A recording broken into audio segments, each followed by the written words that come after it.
I read a very interesting book a while back called The Wealth and Poverty of Nations that was written by a Harvard emeritus professor of history. And one of the things that he claimed, and I liked it, I thought it was very smart, was that the only true natural resource is interpersonal trust.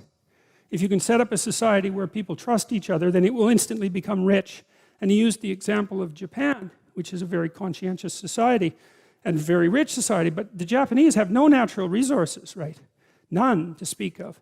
And yet they're rich. And then you have countries like the Soviet Russia and much of South America where there's just natural resources that, you know, they're just like Venezuela.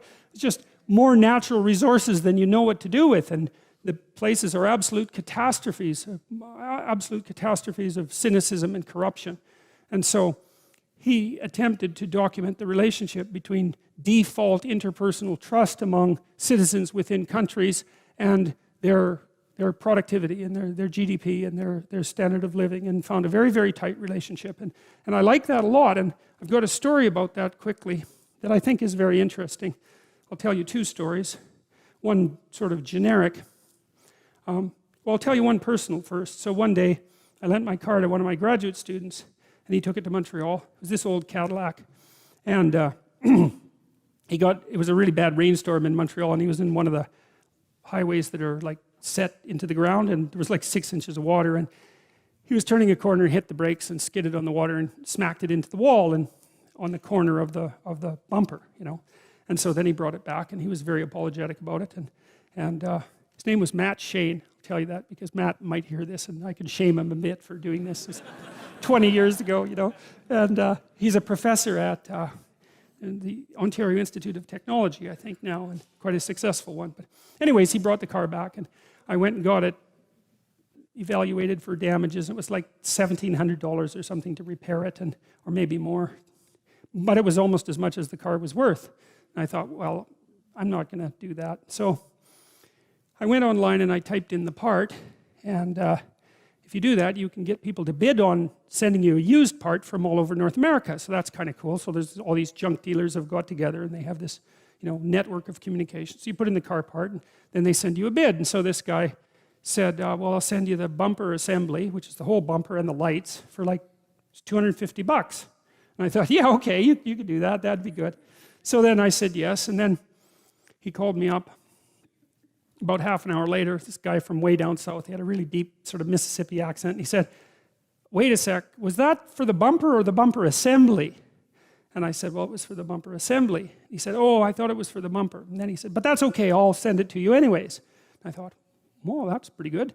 So I said, well, thank you, and then I hung up, and then half an hour later, he called me up again, and he said, look, I just went out and looked at that bumper assembly, and there's a plastic trim piece on the side, and it has a scratch in it, and I thought I better tell you that just in case you didn't want it. And I thought, wow, that's so amazing. It's like, there's a miracle, man. It's like this guy, he's somewhere in Mississippi. I'm never going to see him again, ever.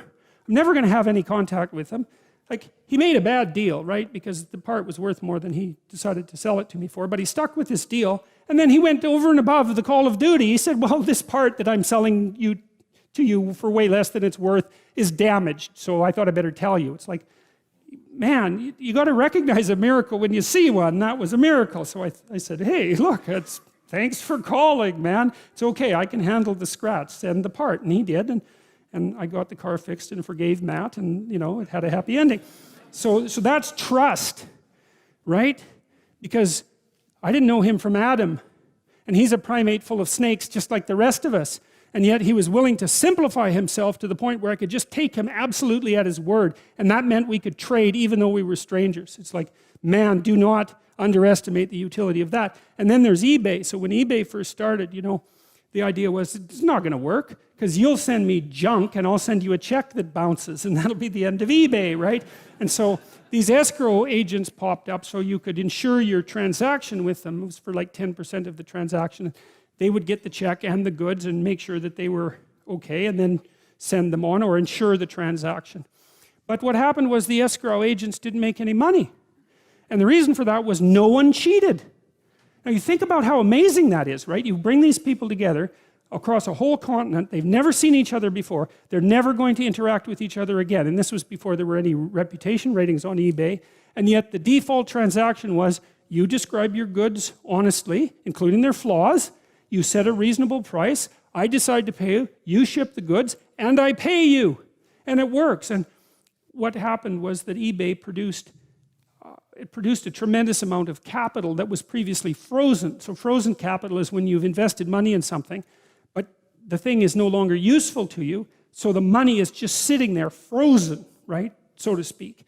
And you can't get it loose because, well, you've got an attic full of junk. How are you going to get rid of that? Oh, eBay. And so all of a sudden all these things that were just junk became valuable, and everybody got richer. And none of that would have happened without the covenant that we established between each other that's predicated on trust.